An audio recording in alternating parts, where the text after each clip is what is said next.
Na samom vrhu brda u hercegovačkom selu Čeprusi krije se jedna neobična priča. Kuća koja je decenijama propadala pod udarima vetra i vremena danas ponovo diše. Zahvaljujući Miloradu Kruniću, odbojkaškom treneru rođenom 81. godine u obližnjem Ljubinju. Iako živi i radi sa porodicom u Splitu, svaki slobodan trenutak vraća se ovdje, među kamenje i tišinu, da oživljava ono što je izgledalo nekad izgubljeno. Ja sam prešao skoro 800 km da snimim ovu priču o korenima, strpljenju i snazi povratka. Ako i vi vjerujete da ovakve priče zaslužuju da se čuju, zapratite kanal, ostavite like i komentar. Vaša podrška mi znači puno da nastavim da donosim inspirativne sadržaje.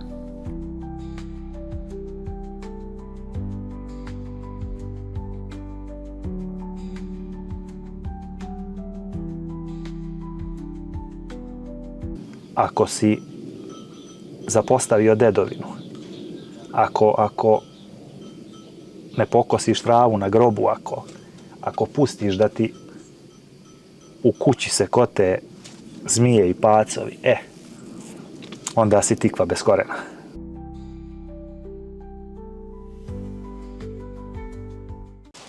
Što bi ljudi nekad rekli, iza 7 gora, a blizu mora, ja dođoh u Hercegovinu. Selo se zove Kapavica, a ovaj zaselak se zove Čeprusi. Kako bi ti sebe, Milorade, predstavio? Dosta pitanja sam dobio u životu, ali sada sebe predstavim, to još nisam. Hvala ti, Gorane, što si došao prvo. Ovdje, ove krajeve, pomalo je i Bog zaboravio. Sve nas je manje u Hercegovini, u ovom dijelu istočne Hercegovine, i nekako smo, ne znamo ni čiji smo, otuđeni smo, ja bih rekao. Neko smo slijepo crijevo, konkretno opština Ljubinje, a pogotovo sad ova sela koja nažalost izumiru. A da popišem sebe, pa ja sam rođen u Ljubinju, osnovnu školu završio u Ljubinju za vrijeme rata, znači od 91. do 95. je u Ljubinju bio rat i ja sam tada išao od 4. do 8. razreda. Kada sam završio osnovnu školu, u srednju sam otišao u Novi Sad da bih igrao odbojku. To je bio motiv odlaska u Novi Sad, tamo sam živio u srednjoškolskom domu Brankovo kolo. I sad, recimo, mojoj djeci bi preporučio srednjoškolski dom. Zbog socijalizacije, zbog načina rada i života u grupi. Mislim da sve to donekle što sam uspješan u sportu, dosta vuče iz porodice, iz porodičnog vaspitanja, a dosta je zasluga doma, života u đačkom domu. To nije studentski dom gdje je sve malo više žurka, đački dom si stalno pod nadzorom vaspitača i mislim da se tu dobar dio mog karaktera izbrusio u tom đačkom domu i poželio bi, recimo, da moja djeca žive u đačkom domu. Posle srednje škole upisao sam višu trenersku školu. Sticajem okolnosti desila se jedna saobraćajna nesreća posle koje ja više nisam mogao se ozbiljno baviti odbojkom. Odbojka je brzo završila, već sa 22 godine. Eto, praktički nije ni počela karijera, završila je, ali je zato na vrijeme počela trenerska. Jako brzo, sa 22 godine postao sam trener. I eto, već 23 godine sam u tom poslu, od 2002. sam trener. Guram, borim se. Ne mogu da kažem za sebe da sam ni uspješan ni neuspješan, ja kažem da je to sasvim ok. Zadovoljio sam sebe, zadovoljio sam svoje dječačke snove, da budem prvak države, da budem selektor reprezentacije, da odvedem neku reprezentaciju na evropsko prvenstvo, da stvorim od neke djece koja hodaju po čarši, da stvorim od njih igrače, dobre ljude, da oni na osnovu toga žive. Sve to što sam nekako maštao i želio sam ostvario. I sada, posle sve te gužve, putovanja, mijenjanja gradova, država, aviona, aerodroma, najveći mir nalazim ovdje, u staroj đedovoj kući. Često dolazim, prečesto, i najveći mi je, recimo, Igrali smo ljeto 23. u Gruziji.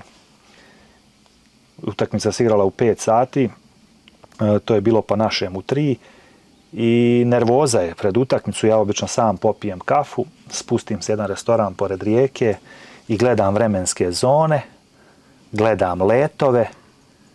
Ja skontam da sam bukvalno za 20 sati iz Gruzije na Čeprusima. Znači, poklapalo se, išla je utakmica, posle utakmice odmah išao let za Istanbul. Posle Istanbula nismo zadržali ni sat vremena, bio je let za Podgoricu. Iz Podgorice u auto za manje od 20 sati sam bio ovdje i to me tako opustilo pred utakmicu. Ja znam da sam za 20 sati ovdje u miru, u tišini i to mi daje i energiju i puni mi baterije i daje mi mirnoću.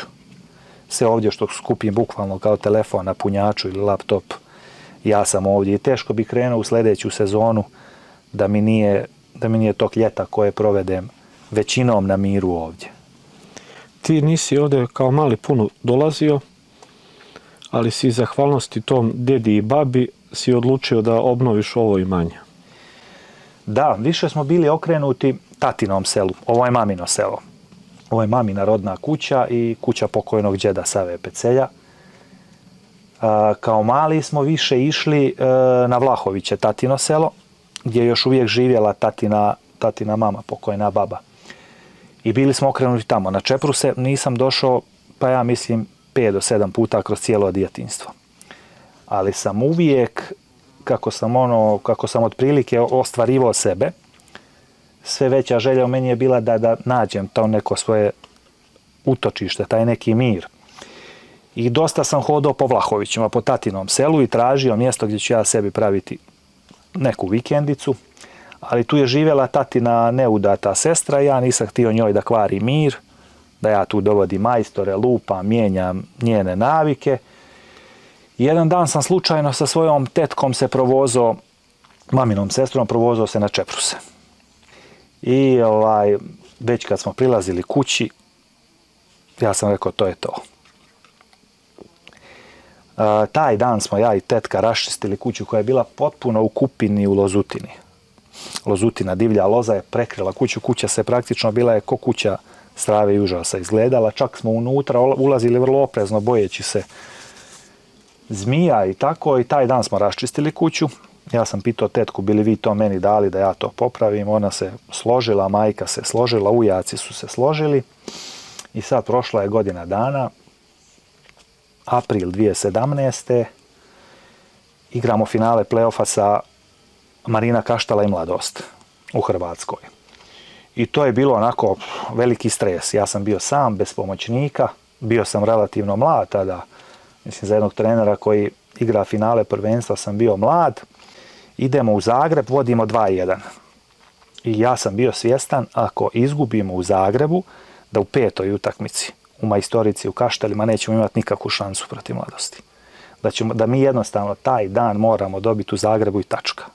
Oni imaju širi roster. U toj eventualnoj 5. utakmici 100% sam siguran da bi izgubili, a to je bila prva moja prilika da osvojim titulu kao glavni trener. I na tom putu u Zagreb, put Zagreb-Split autobusom traje otprilike 5 sati, tražeći način kako da se opustim, kako da izbacim stres, mislio sam o kući. I rekao sam sebi, osvojiš titulu i pičiš. Sutra u podne, znači 29. april je bio kad smo osvojili titulu, sutra u podne sam ja došao tu i počeo popravljati kuću. I simbolično kuća je broj 1. Pa da, sve kuće su imale brojeve, ovdje je poštar nekad dolazio. Selo je bilo veliko, bilo je puno naroda u ovom zaseoku gdje sad žive samo 2 ljudi, bilo je, kažu, do 50 ljudi. Kuće su imale brojeve. Ja sam taj broj 1 našao u šutu, u smeću kad smo iščišćavali kuću i reparirao sam ga i stavio tu. Poštar više ne dolazi, ali nadamo se da će nekad dolaziti. Pa pošto vidim da se većina kuća obnavlja u okolini, bit će ovdje opet ljudi. Jeste, da. Kako sam krenuo ja, malo prije pokojni pokojni Garo Pecelj je već planirao to, pripremio je građu, on je, da kažemo, već pripremio bio kad sam ja krenuo, onda je on umro, njegov sin Željko je nastavio to, pa su Goja i Miroslav popravili kuću, Miroslav i Radovan, pa je Čedo, Milan, Željko i sad Dragan ima već kuću koja živi. U selu samo postoji evo jedna tu kuća koja nije popravljena, a moja rodica iz Podgorice mi je rekla da cura, čini mi se u New Yorku, sanja prambabu iz te kuće. Nikad nije bila ni u Ljubinju, rođena je valjda u Americi. Potomak je tog Alekse Pecelja pokojnog i da cura sanja u New Yorku prababu koju nikad nije vidjela i kuću. I ja sam siguran da će se ta cura pojaviti i da će ovu kuću popraviti. A možda bude i vidjela ovaj video, pa tek onda se zaljubi u selo, dakle su njeni preci.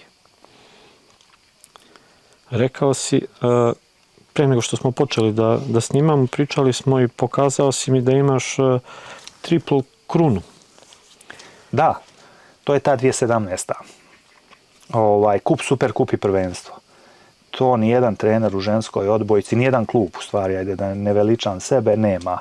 I mi smo to uspjeli sa Marinom Kaštelom u toj sezoni 16-17 da osvojimo. Osvojili smo super kup u 10. mjesecu, kup Hrvatske pred Novu godinu 29.12. i prvenstvo 29. aprila. I baš to je tema bila za moj diplomski rad. Poslije sam upisao i dodatno i fakultet u Mostaru da završim. Vozio sam se Split Mostar često s mojim prijateljom Franceskom Korzinijem. I tema je bila završnog rada diplomskog ispita kako u jednoj sezoni napraviti 3 pika. 3 puta da ti bude ekipa u Zenitu. I ja sam iskoristio tu sezonu da napravim svoj diplomski rad, da ostane neki trag iza te sezone. Tako da, eto, sigurno si snimio te 3 medalje jedne godine stoje tu u kući, čekaju. Ajde se vratimo na Novi Sad i na početak tvoje srednje škole. Ne znam koliko ćeš rado ispričati tu anegdotu.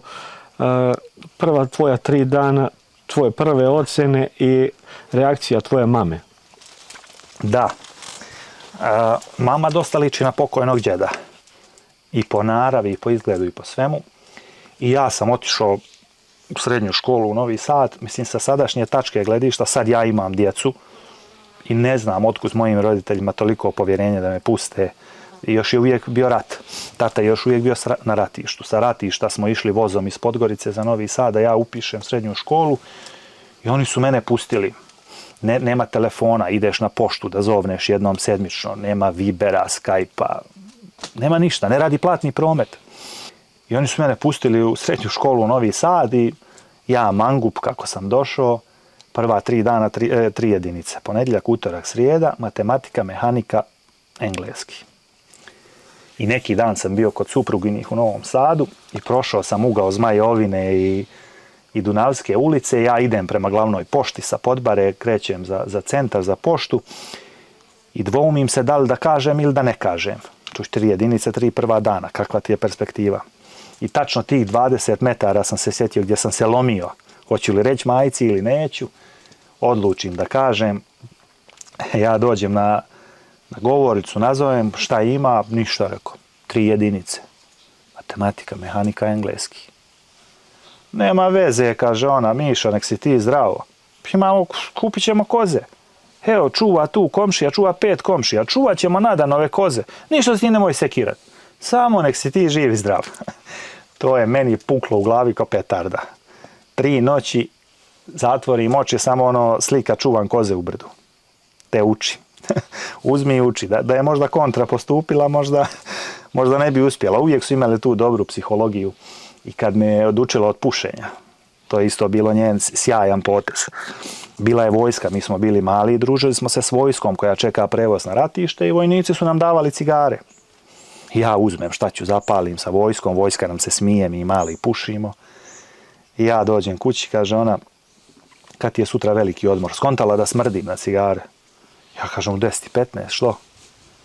pa da dođem na čas prije da ti donesem sendvič i cigare. Kakve cigare? Pa pušiš. Pa ne pušim. Nemoj ti meni pričati kad čujem kako smrdiš. Moje dijete mora imati sve. Doniješ ti sendvič i cigare.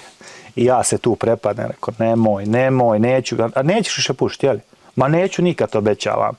Nikad više, Gorane, cigar stavio nisam u usta. I to je bila njihova dobra psihologija. I pokojni tata je, nisu to ljudi koji su izučili neke škole i fakultete, ali su bili tako dobri psiholozi da je to nevjerovatno. Nikad ni mene ni brata nisu istukli. Evo, odrasli smo dvojica, nikad. I to je taj moj početak u Novom Sadu, srećom završio je slavno. Da se vratimo na početak kad si došao tu sa tetkom. Unutra si našao deo grabulja koji dan danas su tu i sa njima si očistio sve. Taj dan, da, nismo otišli dok nismo raščistili kuću. I nismo imali nikakav alat. Dragan i Radmila tu nisu bili da pozajmimo vile, grablje, kosije, nešto. Našli smo jedne slomljene grablje ovako sa 2 zuba. Pokazat ću ti pa da ih snimiš. I cijelu kuću, tu kupinu i lozutinu smo sklonili s tim grabljama. Mi smo bili skroz krvavi, trnovi. Ja uopšte nisam osjećao, pocijepao sam nove patike, novu trenerku. Sve je bilo na meni novo.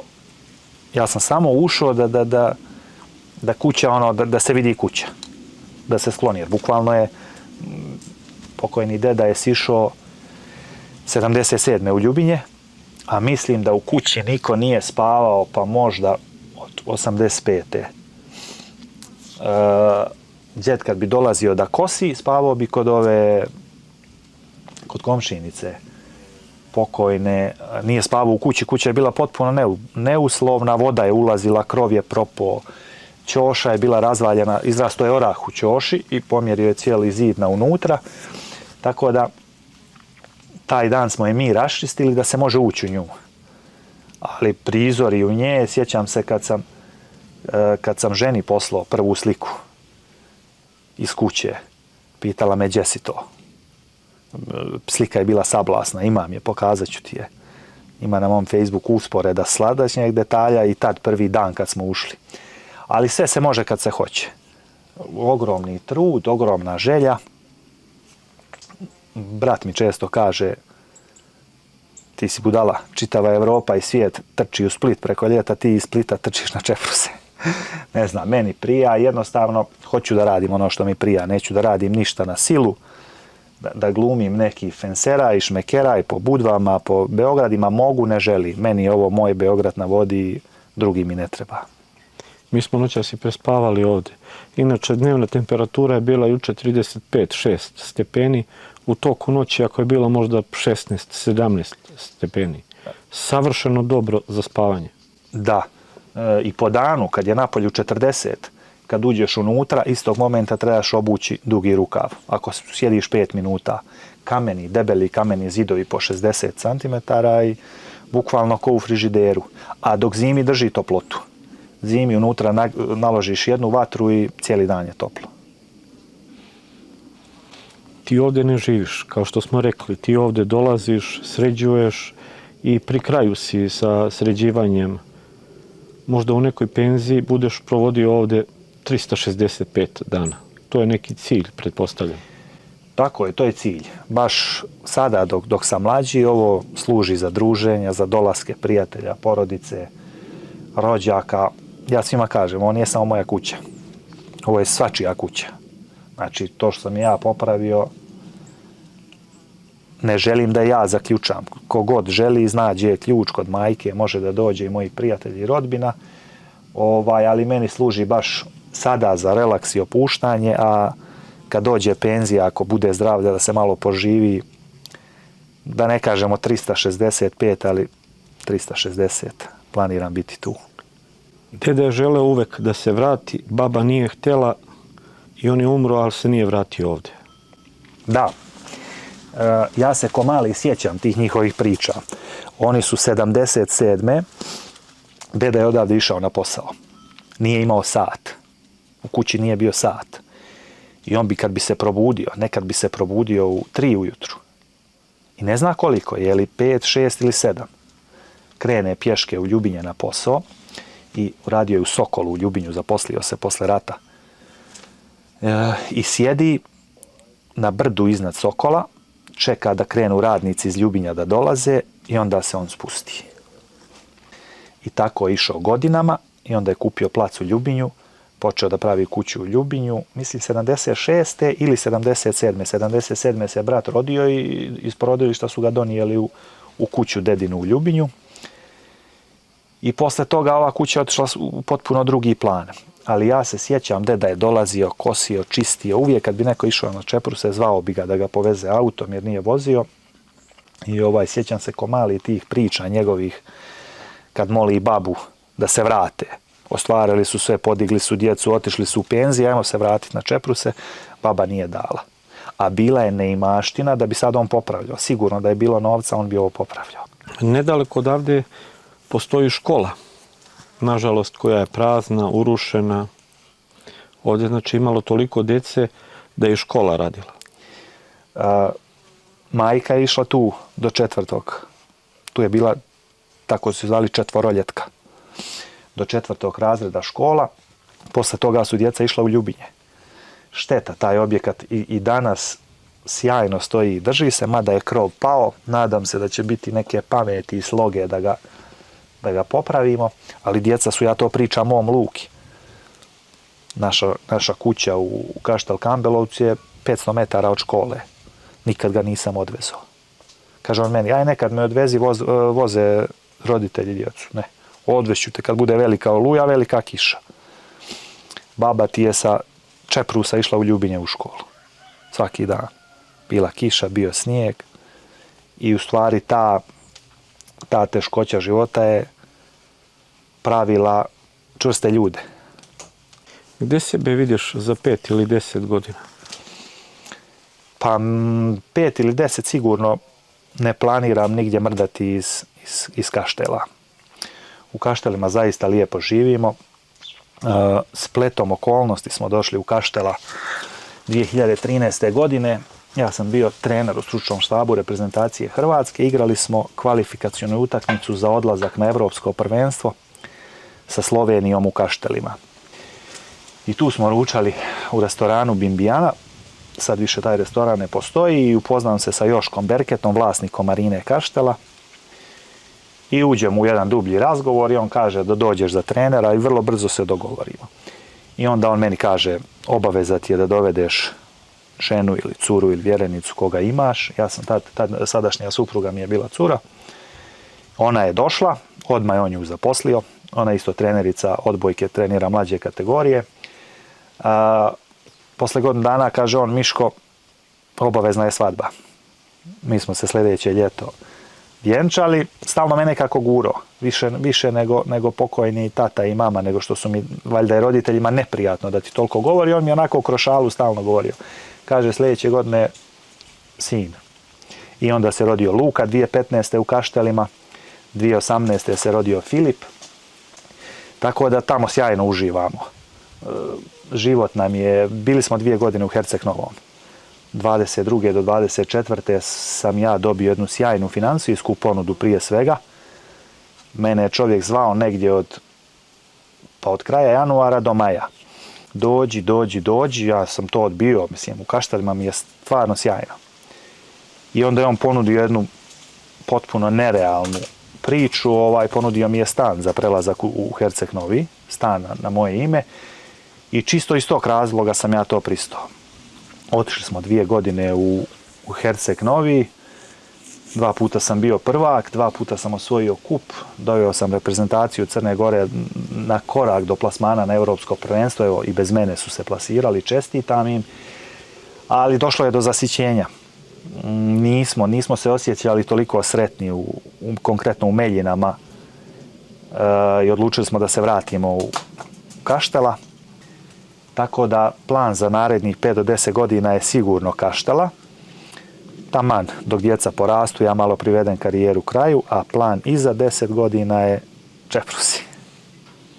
Da li ti teško pada kad dođeš ovdje da radiš, da praviš, da gradiš? Jer dosta stvari ovdje si sam uradio. Od kreveta, kuhinje, čiviluka, svašta nešto si uradio. Ne znam otkud mi ta energija, ali ja dođem preumoran, nekad iskreno dođem preumoran, dođem ovdje i krenem da miješam alter i da zidam. Prije mjesec dana bili smo na Europskom prvenstvu u Tirani i Prištini sa kadetkinjama Hrvatske. U 7 uveče smo krenuli iz Prištine. Išli smo autoputem na Beograd, u Zagrebu smo bili u 7 ujutru.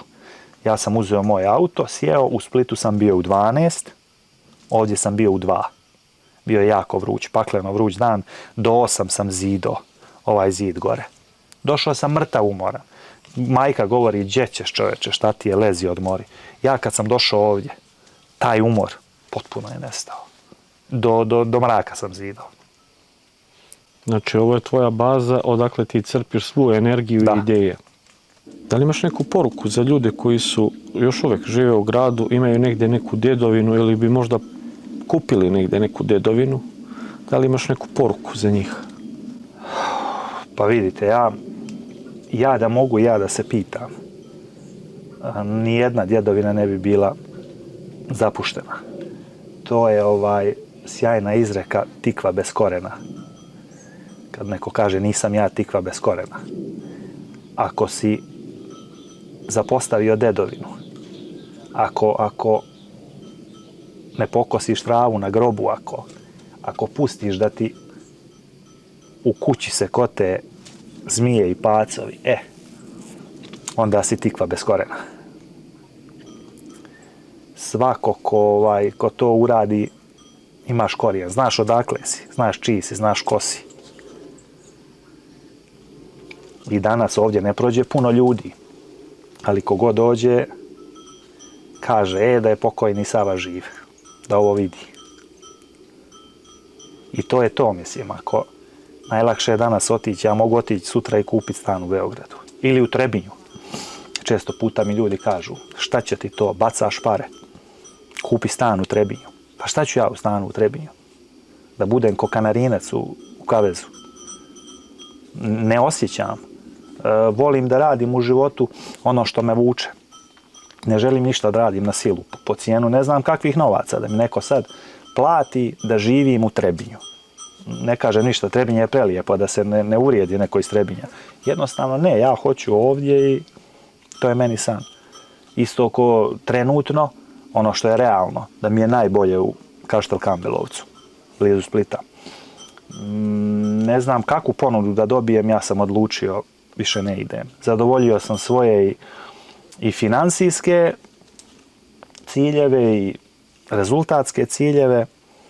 Sad uživam da sam sa porodicom, uživam da odgajam djecu, uživam da živim tu i da osvjetlam obraz porodice na teritoriji Ljubinske opštine. Mislim da na ovaj način nije obnovio niko. To sam siguran, da je uložio toliko i sredio toliko, ali nema 4-5 momaka koji su popravili djedove kuće, da ja znam. A imaš 5000 kuća koja propadaju, koji bi sa 500 maraka promijenio izgled kuće. Vreća cimenta pravi čudo. Kad dođeš sa jednom vrećom cimenta koja košta 9 maraka, može da se kaže, pa tu je neko bio, tu neko živi. To što se čuje, to je naš magarac koji jutros nas tu sačekao kad smo se probudili. Da, svaki dan kad dođem, on je uvijek na kapiji, dobije šećer. Zavisi šta imam, on ne bira ništa. Čips, smoki, šećer, so.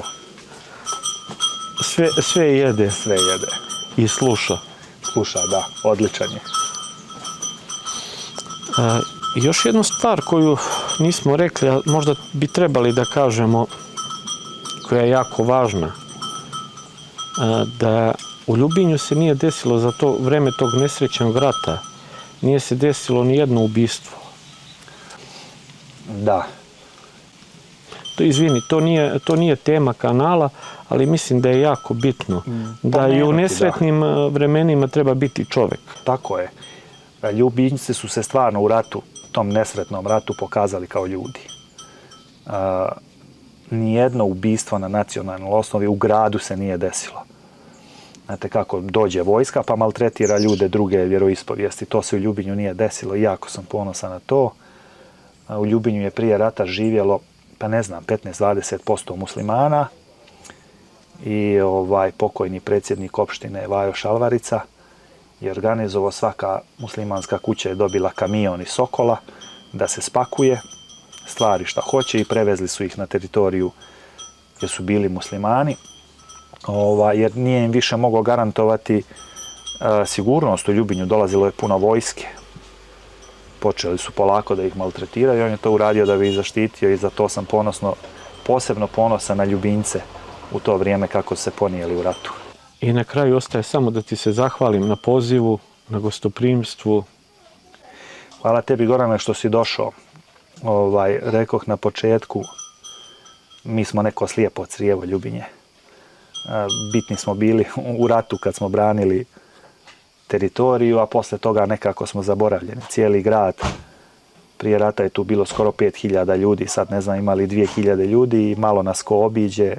Hvala ti što si došao da nas obiđeš, recimo da sam nastavnik u školi, sigurno bi svaku generaciju djece doveo ovdje na ekskurziju, na jednodnevni izlet, da vide kuću.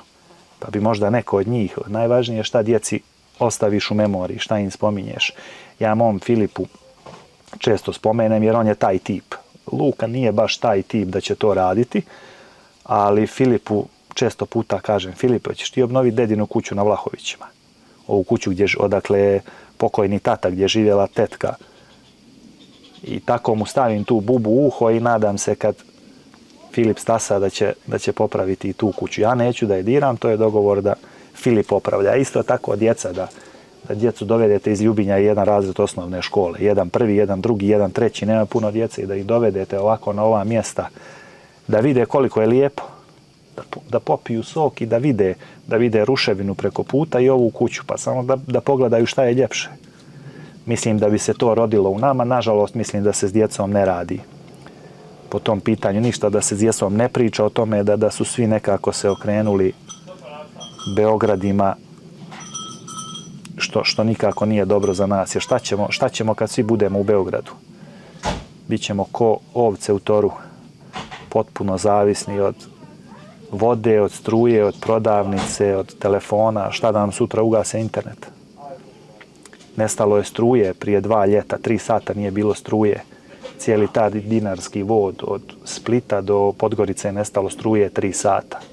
Ja sam se zadesio u Ljubinju. To je bio potpuni haos. Nema interneta, nema struje. Ljudi su u panici, kao da se desilo nešto puno više, kao da su došli vanzemaljci ili kao da je počeo rat. Panika je bila samo što 3 sata nema struje. Ovdje meni struja ne treba. Ja sam je uveo da imam zbog djece, zbog žene, zbog bojlera, svjetla i toga, ali ne treba ti ništa da živi. Živjeli su ljudi ovdje vjekovima bez struje, pa su opstajali. I bez vode su opstali ovdje. I bez vode, da. Najveći problem Hercegovine, a pogotovo Ljubinja, opština Ljubinja ima 0 izvora pitke vode, 0 uopšte bilo kakvih izvora i to je naš najveći problem. Vodu za grad, za Ljubinje dobijamo sa rijeke Bregave, iz Toca je napravljen vod, a mi na selima smo osuđeni na čatrnje. I ko ima čatrnju, taj je miran. Dedina kuća nije imala čatrnju. I ja sam čatrnju pravio. Mogu li ispričat konstataciju mog brata? Ali potpuno tačna i potpuno u pravu. On ništa nije slagao. Čatrnja je bila ogromni projekat i skup i majstorski zahtjevan.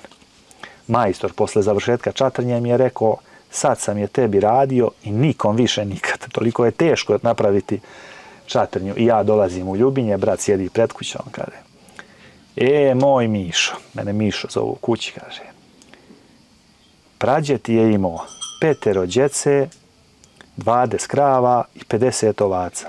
Svi ostali živi bez čatrnje. Džet je imao 4 djece, 20 krava i 20 ovaca. Svi ostali živi bez čatrnje. A ti praviš čatrnju na čeprusima. Ja sam želio da je napravim, da budem neovisan, da imam vodu, da imam tuš, da imam uslove da dođemo i da spavamo, da mi sutra dođu prijatelji, samo zbog toga. Ja bi bez vode mogao, ali djeca i žena i prijatelji, njima sigurno znači kad dolaze da imamo uslovan WC, da imamo tuš, da imamo česme. Za ljude koji ne znaju šta je čatrnja, hoćeš da objasniš šta je čatrnja? Čatrnja je rupa koja se iskopa u zemlji. Ranije su to ljudi pravili bez armature. Znači, bili su dobri majstori. Ko što vidimo po ovim ćošama kakvi su majstori bili. Ozidaš rupu u zemlji, napraviš ćemer od kamena i oluke sa kuće okreneš tu. I bukvalno skupljaš kišnicu. I tu imamo u selu 3 velike čatrnje, od kojih je cijelo selo ostajalo živo. Tu je bilo po 500 grla stoke, koza, ovaca, krava, koje su sve iz čatrnja. Ljeti kad ne padne kiša, nekad po 2 mjeseca, pili vodu samo iz čatrnja. I ljudi, i stoka, i sve ostajali živi. Selo koje ima dobre čatrnje, to selo je bilo mirno. Danas imamo vatrogasce koji po selima oko Ljubinja koji imaju loše čatrnje, a neko je ostao da živi tjeraju im cisternama vodu. Ja sam to napravio za kuće, samo što se danas to radi malo onako ozbiljnije, sa velikim armaturnim mrežama, napravi se kocka od armaturne mreže, šalung, izliju se 2 cisterne cimenta i imaš vodu za svoje potrebe koja je uvijek hladna, samim tim sterilna, ne razvijaju se nikakve bakterije, može da se pije, da se kupa potpuno upotrebljiva voda. Šta je to? To je trap. Nije bilo prije frižidera i zamrzivača. To je rupa u zemlji, u stijenama, a stijene vuku vlagu iz zemlje i hlade. Znači, prirodni hladnjak, recimo krompir cijele godine tu može stajati da ne baci klicu. Dole je niska temperatura, do 10 stepeni i tu je cijelo selo čuvalo krompir, recimo, i tako te stvari da se ne pokvare. Evo, to ti je rupa u zemlji, pogledaj. A kako su oni ulazili, ljudi? Da. Merdevine bile tu i ulazili. Znaš kako je hladno unutra?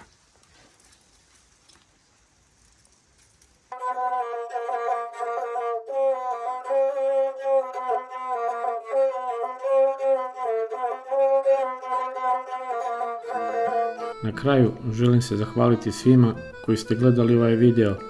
Bila mi je čast otići u porodicu te se održalo poštovanje za gosta i po starom običaju otvoreni i pršut, kao nekada kada su u kući dolazili važni gosti.